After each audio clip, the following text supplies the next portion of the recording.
Late signs of autism. No, I'm not going to click on that because we're going to start self-diagnosing.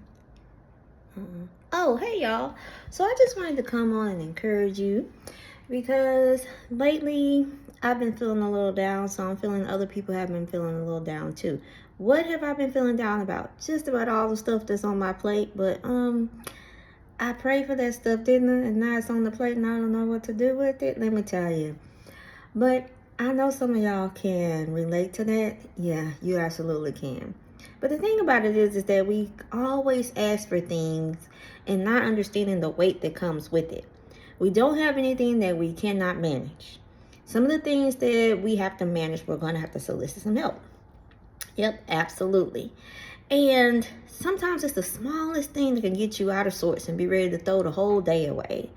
What I want to encourage you to do is to, if you find yourself in that moment, reassure yourself that you can do all things through Christ who strengthens you.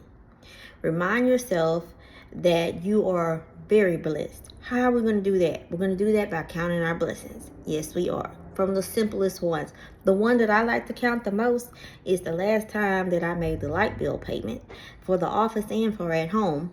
Yes. Because we all know and we all can identify, no matter what tax bracket you're in, that bill is always high.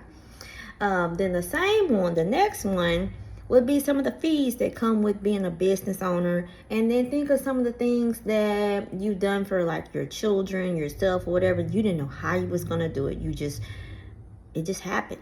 So I want to share, and I bring this up because around this time of year, we start spending money that we don't have on things that people don't need.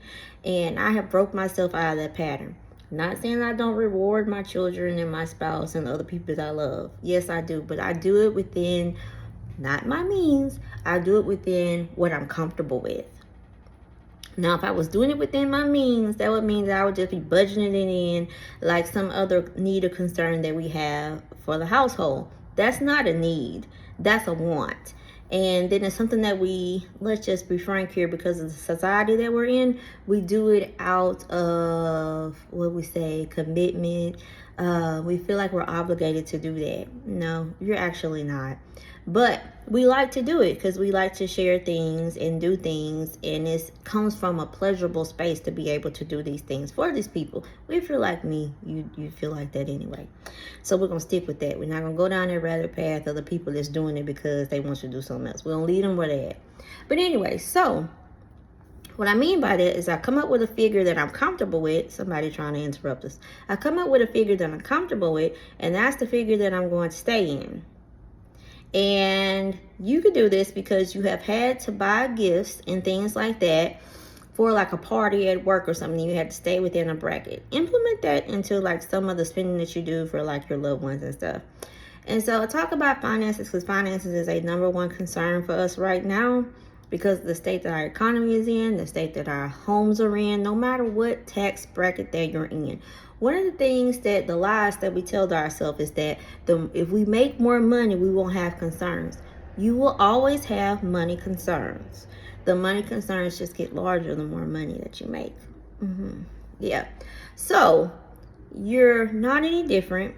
Go back and count your blessings, especially because the enemy knows where to hit us. He knows when we feeling like we're not really stepping up to the plate. He knows that already, so he don't play fair. Let's be realistic here. So go back to those things and look at all the stuff that you did in the past. And like, if you made it through that, especially those, you didn't think you was going to make it. Go back and visit that space. And then I want you to channel the energy that you had there. Not the negative, but the positive. And how you overcame that. And then you're going to implement that today. That is your superpower that's in your toolbox. You can always reach back and get it. And then you're going to solicit the prayers of your Father to help you through it. Spend more time with meditation, prayer, and in the Word. We need to do this every single day. And so one of the things that I've been sharing with like my oldest son is that to help him, because this is going to be his last year in high school.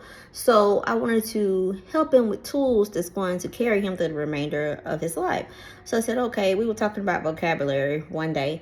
And I said, okay, one way to strengthen your vocabulary and make sure it's up to par is reading books. He does do that, but I wanted him to understand why. So if you find yourself with like maybe cursing a lot or like saying, you know what I'm saying, stuff like that, then read books so you can replace those words. What I find with me, and you probably have noticed this in some of like things that I teach, that a lot of time when I'm explaining something, that I will use terminology that was used in the Bible because that's my number one source. You can tell that I spend a lot of time there. So where you spend time shows up. But I wanted to share that tool with him because there's not going to be anyone making him make him do it. So it's going to benefit him in the long run. When you're reading, because I read different styles of authors, when you're reading, you're going to run into some words that you maybe don't use on a basis. So just about every book that I read, I learn something new. And that's just the genre that I usually like to read, like personal development. I do like some nonfiction. Got away from fiction. Nothing wrong with it. I used to be a fiction girl, but because of my lifestyle and things that I do, I really don't have much room for fiction. And I started and I never stop it. Well, this has been, what would we call these? A Coach MT aha moment.